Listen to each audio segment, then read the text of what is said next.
शिव महापुराण की कथा कहती है, आप अगर विश्वास रखे हो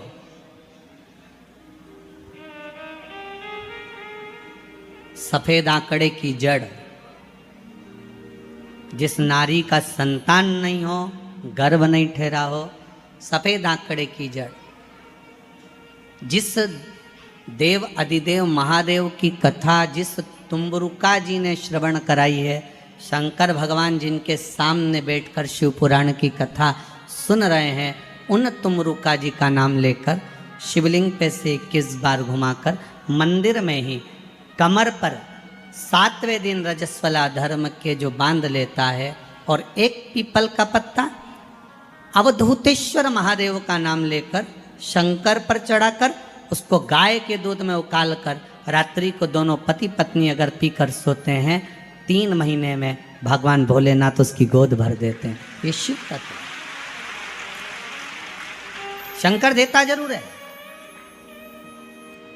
माता अंजना के यहाँ स्वयं शिव महापुराण की कथा कहती है, स्वयं शास्त्र वर्णन करता है, माता अंजना माता के गर्भ से संतान नहीं हुई। 42 वर्ष की माता अंजना हो गई थी और 42 वर्ष की होने के बाद भी माता अंजना के गर्भ से संतान नहीं थी। जब संतान नहीं हुई तब बार बार निवेदन करा महाराज केसरी से, तब नहीं संतान हुई तब अपने पिता से जाकर निवेदन करा, पिताजी गौतम बाबा से निवेदन करती है माता अंजना कि मेरे गर्भ से संतान नहीं, मुझे औलाद नहीं, क्या करूं? तब गौतम बाबा ने कहा एक पार्थिव शिवलिंग का निर्माण करो, मिट्टी का शिवलिंग बनाओ, उसकी पूजन करो। और माता अंजना उस मिट्टी के शिवलिंग के पूजन में ऐसी लीन हो गई कि मिट्टी का शिवलिंग का निर्माण करती, पूजन करती। एक बार देवाधिदेव महादेव ने कह दिया, जाओ पार्वती जरा जाकर पूछो कि अंजना को चाहिए क्या,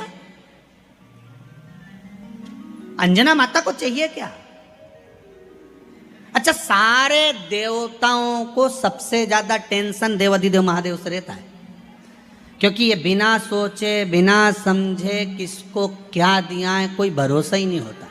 एक बार तो ब्रह्मा जी ने खुद ने कह दिया, साहब हमको तो इस्तीफा दे दो, हमको नौकरी करना ही नहीं बैकुंठ में बिल्कुल भी। तो भगवान विष्णु ने पूछा हुआ क्या? बस प्रभु, राजा श्वेत की अंतिम समय, प्राण छूटने का दिन, उसको यमराज लेने के लिए गए और देवाधिदेव महादेव वहां खड़े हो गए और क्या क्या लेके मत चले जाना, उसकी अंतिम सांस, और क्या क्या लेके मत जाना। और मेरा बेटा जब लाने लगा तो उसके प्राणों को हर लिया, यमराज ही मर गया। फिर मेरी पोती गई मृत्यु देवी, उससे कहा उठा ला राजा श्वेत को। वो राजा श्वेत को जैसे ही मृत्यु देवी ने फांस डाली, भगवान शंकर ने उसको भी मार दिया। अब बताओ, सूर्य नारायण भगवान बोले कि मेरा बेटा भी मर गया, मेरी पोती भी मर गई, अब बताओ क्या करें। तो भगवान ब्रह्मा जी ने शंकर जी से जाकर कहा, भोलेनाथ ये आपकी आदत बहुत गलत है, जब इसको मरना था तो आपने क्यों बचाया? शंकर जी बोले मेरे मंदिर में बैठा था, जगह तो देखो कि कहाँ बैठा है।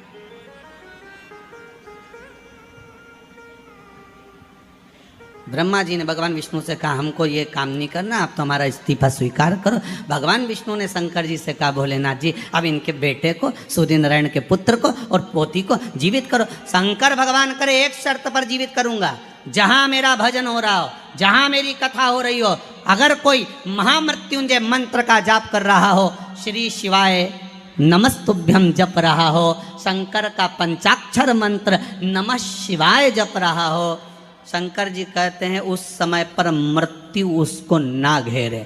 तो इतने में सूर्य नारायण भगवान कहते हैं शपथ लेता हूँ, संकल्प लेता हूँ, जहाँ आपका नाम होगा, अगर पृथ्वी पर कोई मरने का भी समय आ गया तो पहले आपसे पूछा जाएगा उठा ले,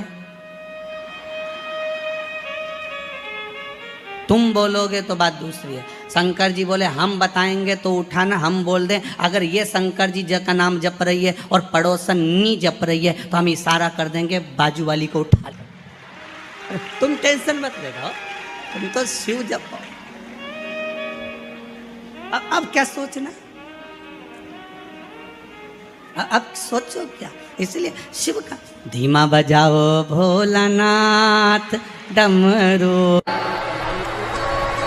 जैसे एक संतान हो जाती है, मान लो एक बच्चा हो गया, एक संतान हो गई, और एक संतान होने के बाद में दूसरी संतान हो ही नहीं रही। किसी को 10 साल हो गए, किसी को 8 साल हो गए, किसी को 5 साल हो गए, किसी को 6 साल हो गए, किसी को 9 साल हो गए, किसी को 12 साल हो गए, दूसरी संतान हो ही नहीं रही। आपने डॉक्टरों को भी दिखाया, इलाज भी करवाया, फिर भी संतान का सुख नहीं है, तो शिव महापुराण में बेलपत्र के वृक्ष का बड़ा सुंदर भाव कहा।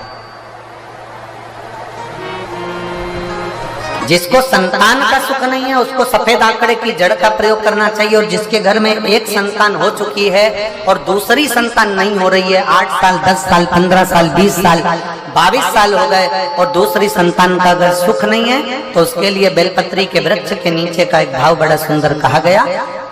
किसी भी सोमवार से आप ये प्रयोग करना प्रारंभ कर सकते। 11 रुद्र होते हैं, 11 रुद्र होते हैं। एक सोमवार को बेलपत्री के वृक्ष के नीचे जाइए और बेलपत्र के वृक्ष के नीचे जाकर एक एक रुद्र का स्मरण करें। करना क्या है, बेलपत्री के वृक्ष के नीचे जब आप जाएं तो बेलपत्र के वृक्ष के नीचे की ही मिट्टी का एक कुंड, आप लोग क्या कह सकते हैं यहाँ पर, हम क्या बोले उसको, जैसे मिट्टी का एक कटोरी बनाते हैं ना, क्या बोलते हैं उसको, कुंडी बना देते हैं मिट्टी की। बेलपत्री के वृक्ष के नीचे की ही मिट्टी, उसी मिट्टी का एक छोटा सा एक कुंडा बना लो उसको मिट्टी का। जितने लोग आस्था चैनल पर सुन रहे हैं, जितने लोग फेसबुक यूट्यूब पर श्रवण कर रहे हैं, बड़े ध्यान से सुनिएगा, सावधान। मिट्टी की कुंडी बनाई, उस कुंडी में जल समर्पित कर दिया और जल चढ़ाने के बाद में एक घी का दिया लगाकर वहीं पर थोड़ा सा मीठा, कुछ भी जो आपके पास में हो, घर में जो भी उस समय पर आपके साथ में हो, या तो दूध घर का मीठा हो, जैसे मावे का, खोए का हो या खीर हो, तो वहीं पर एक कटोरी में थोड़ा सा रख दीजिए और उस कुंडी में जो जल चढ़ाया गया है वहां पर उस बेलपत्री के वृक्ष के नीचे भगवान शंकर के 11 जो रुद्र हैं उसमें से एक एक रुद्र का आपको स्मरण करना है। 11 रुद्र का नाम क्या है, तो पहले नंबर पर आता है कपाली, दूसरे नंबर पर आता है पिंडर, तीसरे नंबर पर आता है भीम, चौथे नंबर पर आता है विरूपाक्ष, 5वें नंबर पर आता है बिलोहित, 6ठे नंबर पर आता है शास्त्र, 7वें नंबर पर आता है अजपात, 8वें नंबर पर आता है अहिष्णु, और 9वें नंबर पर आता है शंभु, 10वें नंबर पर आता है चंड और 11वें नंबर पर आता है भव।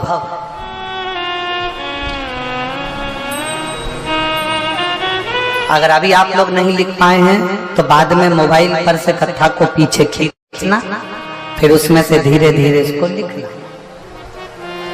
एक रुद्र के नाम से एक कुंड का निर्माण करा, पूजन करी, घी का दिया लगाया, वहां जो मीठा रखा है उसको लिया, कुंड में से थोड़ा सा जल लिया, बेलपत्री के पेड़ के नीचे आचमन किया, जो मीठा रखा है वो ले जाकर रात्रि के समय पर सोने से पहले पति पत्नी उसको पाएं और साथ रहे। एक सोमवार को ये प्रयोग करना है, फिर दूसरे सोमवार को दूसरे जो एकादश जो 11 रुद्रों का जो वर्णन किया गया है, एक एक रुद्र का नाम लेकर एक बार कुंड का निर्माण करना है।